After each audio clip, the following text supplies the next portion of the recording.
We are going to take care of DACA. We're going to take care of Dreamer. It's working right now. We're negotiating different aspects of immigration and immigration law. We want people to come into our country. They have to come in legally. But we are working very hard on the DACA program. Mr. President, in point of fact, the DACA program, there are, under your administration, no new applicants are allowed. And in fact, the DACA recipients now have to renew every year as opposed to every 2 years. So in fact, the DACA program has been curtailed by your administration. President Trump last night talking immigration policy and vowing his administration would, quote, take care of the DACA program. But it's not so simple, really. The Trump administration tried and failed to end that Obama-era program, which protects undocumented immigrants who were brought to the U.S. as children from deportation. That's one small part of the president's agenda for curbing immigration, both legal and illegal. So let's take a look at the Trump administration's efforts so far from two very different perspectives. It was President Trump's signature campaign issue in 2016. Build that wall! Build that wall! While that promise for a massive new wall on the southern border to be paid for by Mexico never materialized, Donald Trump's administration has succeeded in changing American immigration, cracking down at the border and around the country. Among the most notable, the zero-tolerance policy in 2018 that separated thousands of undocumented immigrant children from their parents and inspired protests around the country. We saw images of children locked up in what looked like cages at this facility in McAllen, Texas. And we heard the excruciating audio first obtained by ProPublica of children sobbing for their parents. In cities, thousands of immigrants who have been living in the U.S. unlawfully for decades have been deported in massive sweeps, Trump building on an Obama-era policy.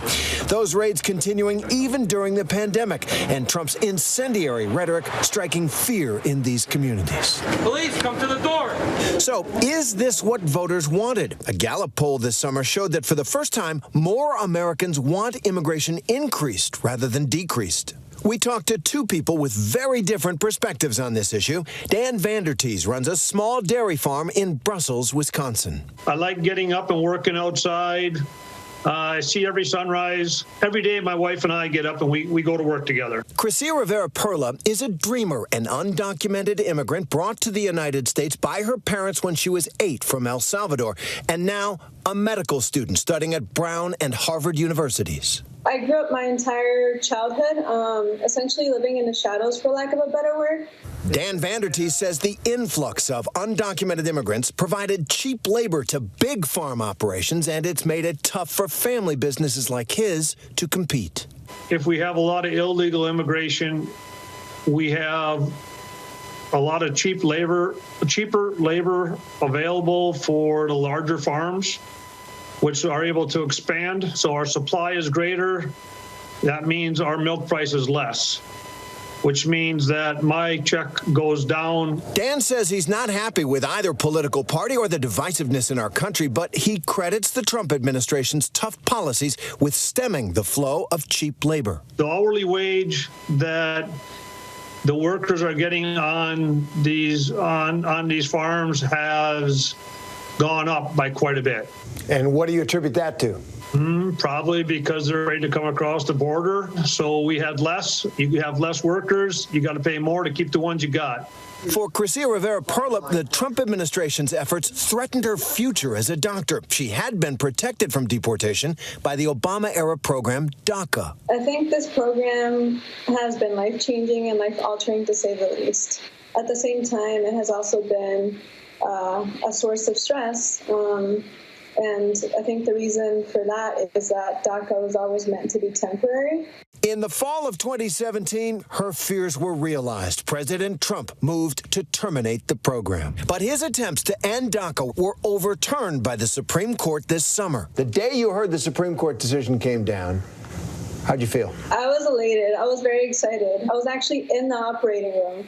when the news went out, and I just felt my phone ring many times. She hopes immigration policy will one day take the uncertainty out of her life. I think that momentum has been there in the past, and it's not going to go away. It's just about waiting for the right time. Both Chrissia and Dan empathize with the plight of the immigrants crossing the border. No one leaves home or the place they call home because they want to.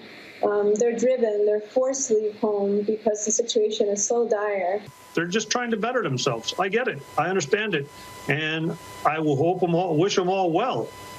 But there is a legal way to get here. But Chrissia says a legal path to the U.S. is just not on the table for many families.